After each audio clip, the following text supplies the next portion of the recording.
nga ang magti-take over dito sa kusina ko. Dahil ako naman ang upo dyan. Ano magagawin mo ngayon? Gagawin ko nga yung hiplog. Hiplog? Malaking bayad sa hiplog. Habang siya sa'yo.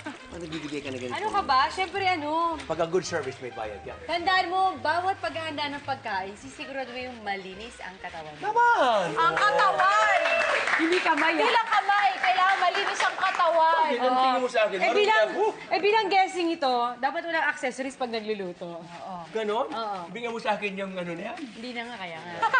Naliwanag ko na eh. O, game. Ako naman upo dito, ang init. Alright. Ano bang inspirasyon dyan sa hiplog na yan? May natikman kasi akong isang restaurant. Hindi ko na sasabihin kung ano. Nagustuhan ko yun. Tawag doon hiplog. Wala lang, ginaya ko lang ngayon. Gusto ko hiplog. Sarili mong version. Hiplog. Ala Marian. Oo, ayun. Wow. Okay. Sushi. Ano first step? Lagyan natin itong hipon. Tapos kailangan natin ng salt and pepper. Doon sa kaliwa. Lagyan natin sa flour. Sa dredge. Okay. Ang ganda nila pag siya magluluto, parang ang sarap-sarap. Pag ako parang hindi. Okay. Bakit yung pagkakasabi mo, ang ganda-ganda niya siya pag magluluto? Bakit from niya naging siya? Siya na Bakit? lang, siya na lang. Pila ka pa? Yes ka Ano lang. pa kayong dalawa? Sige na nga, hindi na nga ako apil. Ang ganda. Sige. Tapos yung ano niya, yung pinaka-sauce niya, buksan Ayan natin na, buksan na. natin. Lagyan ko na ng oil. Ah, hindi, may Wala, butter wala. ka. Butter ito. Okay. Ay, Abantayan ko. kasi tinitignan mo ako. Sabi ko sa'yo, may asawa na nga ako eh. Hindi na pwede. May anak pa ako. Pero parang nahawig ka kay Ding Dong. Pag nakatakip siya ng ganito, Hawig na hawig ka ni Dong, oh. Hawig na hawig. Ayan. So after niya, niluluto na natin yung pinaka-sauce niya. babantayan ko na to. Ako na dito nakatok. So, next natin is yung butter. Pagkatapos, ilalagay natin tong itlog na maalat, pero yung red lang. Pula ng itlog. Oo. Tapos para mas madali ang buhay, i-ano na natin. Maglalagay tayo ng konting sugar. Tapos para maanghang-anghang, lagay natin tong siling haba. After niyan, lagay natin yung chicken stock. Yay, sarap! Woohoo! Ayan. Tapos yung sauce lagyan na natin dito. Huwag na natin lagay. Ayaw mo na itos. Excuse me, Mader. Ang sarap! Hindi ko naman papatikim to sa'yo. Sarap. Sa kanya ko ipapatikim. Makatawa!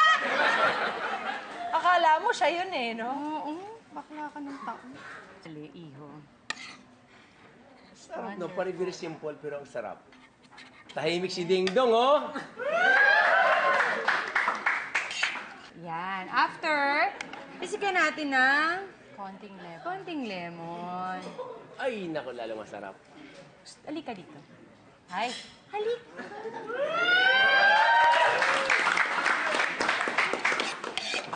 Olika, tikman mo to.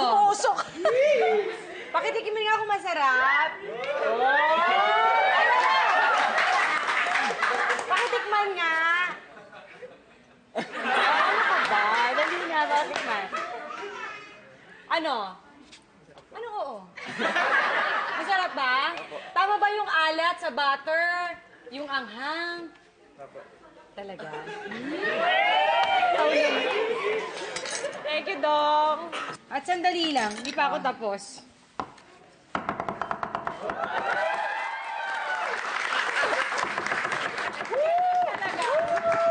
Dali! Iba naman ang akin kasi sa kanya ganun. So, ganyan lang ako. Galing. Yan, yan, yan, yan, yan. O, yan na. So, ito na ang aking hiplog. Ayan, G1 dito! I-serve mo yan! Wow! Pagsilbihan daw ang amo.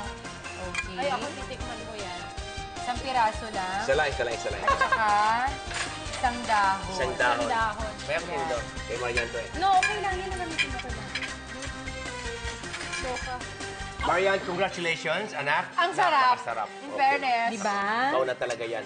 Akalain mo yan, may magandang bisita ka na, may masarap na pagkain ka pa.